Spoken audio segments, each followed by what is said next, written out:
अब भक्ति मिलेगी कैसे? भक्ति को पाना है तो कहां से पाए? तो कह हनुमंत हरि भक्ति सुहाई, बिन सत्संग न काहू ही पाई।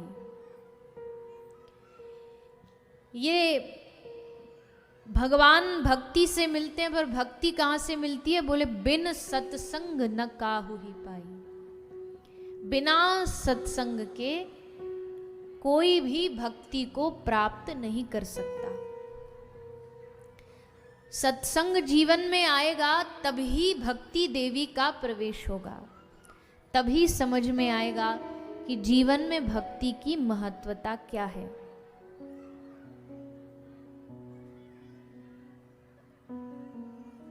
किसी ने कहा कि हमारा भक्ति में मन नहीं लगता, भजन में मन नहीं लगता। क्यों नहीं लगता? क्योंकि भक्ति की महिमा को अभी जाना नहीं, इसलिए। जैसे उदाहरण के लिए एक महिला को, एक औरत को बाजार में कुछ सामान खरीदने गई, तो उसको बाजार में जाते जाते रास्ते में सड़क पर एक अंगूठी गिरी हुई मिली। तो उसने तुरंत उसको उठाया, उसको सुनार के पास लेकर के गई दिखवाने के लिए कि सोना है कि हीरा है, क्या है। उसने दिखाया सुनार को, तो सुनार ने देख करके ये कह दिया कि ये तो लोहे की अंगूठी है। अब वो उस अंगूठी को लेकर के आई और उसने घर के किसी एक अलमारी में उसको ऐसे ही डाल दिया। 1 साल बीता, 2 साल, 5 साल, 10 साल बीते। 10 साल बाद उसको अपना घर बदलना था, सामान बदलना था। तो सामान निकालते वक्त उसको 10 साल बाद फिर वो अंगूठी मिली। और न जाने कैसे उसके मन में आया कि एक बार और इसको थोड़ा, क्योंकि दिखने में तो अभी भी वही चमक है, एक बार और दिखवा लेती हूँ। किसी और सुनार के पास जाकर के उसने वो अंगूठी चेक करवाई, तो उस जोरी ने देख करके कहा, रे मैया, इतनी कीमती हीरा तेरे पास कहाँ से आया? इस अंगूठी में जो हीरा लगा है ये बेशकीमती है, इसकी कोई वैल्यू नहीं लगा सकता। इतना कीमती हीरा है, तुझे कहाँ से मिला? इसके तो करोड़ों में दाम है। अब वो माता उस अंगूठी को लेकर के आती है। अब जब उसको उस अंगूठी की वैल्यू पता लग गई, तो क्या आप दोबारा जा करके उस अंगूठी को ऐसी कबाड़ में, अलमारी में फेंक देगी जैसे 10 साल से फेंक रखा था, या कहीं सेफ्टी से, सुरक्षा से तिजोरी में रखेगी? बताइए, बोलिए ना। सुन रहे होगे जब तो बोलोगे, अपनी बातों से फुर्सत मिल जाए तब तो सुनोगे।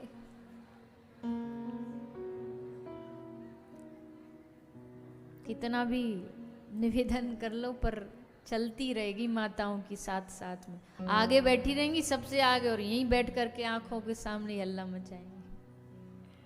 सुनो ध्यान से इधर।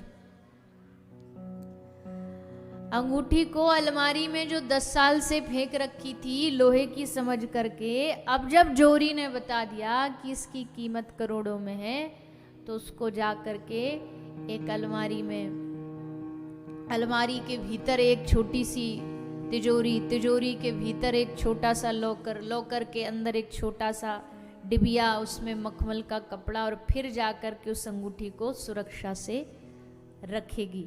अंगूठी 10 साल पहले भी वही थी और 10 साल बाद भी वही है।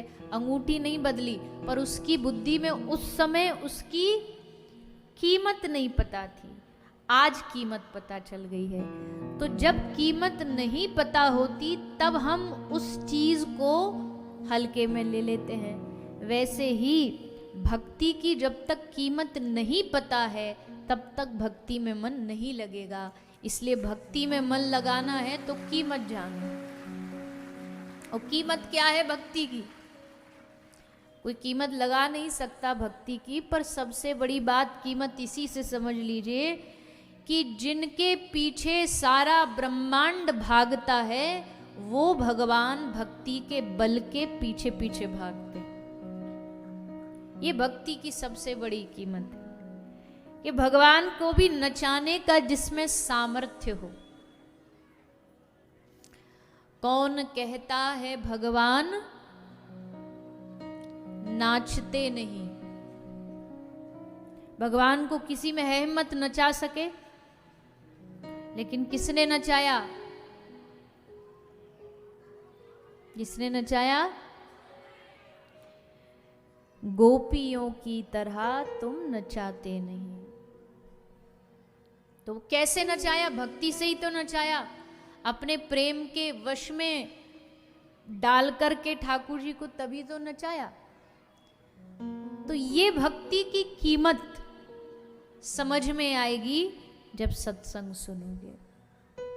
सत्संग का उद्देश्य यही है कि भक्ति के बारे में सबको बताया जाए। यहाँ ये कोई कथा का कोई संसारिक उद्देश्य नहीं होता, संसारिक हेतु नहीं होता, व्यक्तिगत उद्देश्य नहीं होते कि ये हो जाए, ऐसा हो जाए, हमारा नाम हो जाए, हमारा काम बन जाए। पर सत्संग का उद्देश्य यही है कि जितने भी यहाँ कथा सुनने आए हैं ये भक्ति की महिमा को समझे। एक बार भक्ति की महिमा समझ गए तो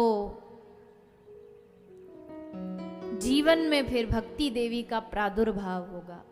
तो एक बात तो ये कह दी कि सत्संग से प्रकट होगी भक्ति, और एक दूसरी भक्त्या संजायता भक्त्या, मतलब भक्ति से भक्ति उदित होती है, भक्ति से भक्ति प्रकट होती है। जैसे पहले के जमाने में अग्नि जलाने के लिए जब माचिस नहीं थी तो पत्थर को घिस करके रगड़ करके उससे जो चिंगारी पैदा होती उससे आग पैदा की जाती थी।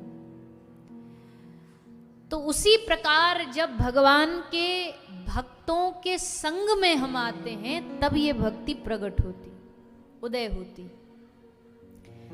4 मिले 64 खिले 20 रहे कर जोड़, हरिजन सो हरिजन मिले बिहसे 7 करोड़। 4 मिले, जब 2 भक्त मिलते हैं तो 2 नहीं मिलते, 4 मिले। 4 कैसे मिले? तो बोले 2 आंख इसकी और 2 आंख उसकी, कितनी हो गई? तो 4 मिले 64 खिले। जब भक्त और भक्त आपस में मिलता है तो देख करके एकदम चेहरे पर हंसी आ जाती है। तो 32 दांत इनके खिलते हैं, दिखते हैं, और 32 उनके, तो 4 मिले 64 खिले। और 20 रहे कर जोड़। जब 2 भक्त आपस में मिलेंगे तो क्या करते हैं? हाय हेलो तो करते नहीं,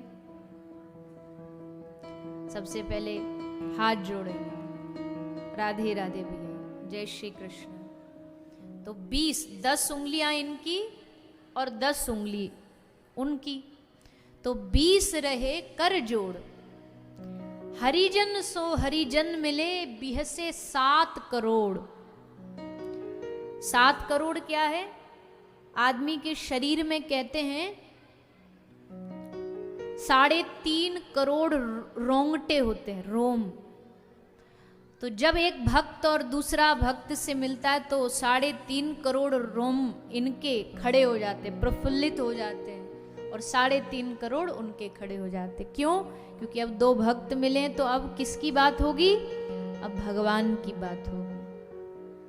कभी भी 2 भक्त मिले, सच्चे भक्त होंगे तो, अगर कोई बस ऐसे ही बाहर से बहानेबाजी कर रहा है तो वो तो फिर बेकार की बातें तो करेगा।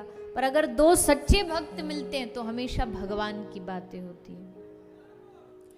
इसलिए 4 मिले 64 खिले 20 रहे कर जोड़, हरिजन सो हरिजन मिले बिहसे 7 करोड़। भक्तों का संग बहुत जरूरी है, भक्तों का साथ बहुत जरूरी है। भक्ति एक दूसरे के मदद से ही आगे बढ़ती है।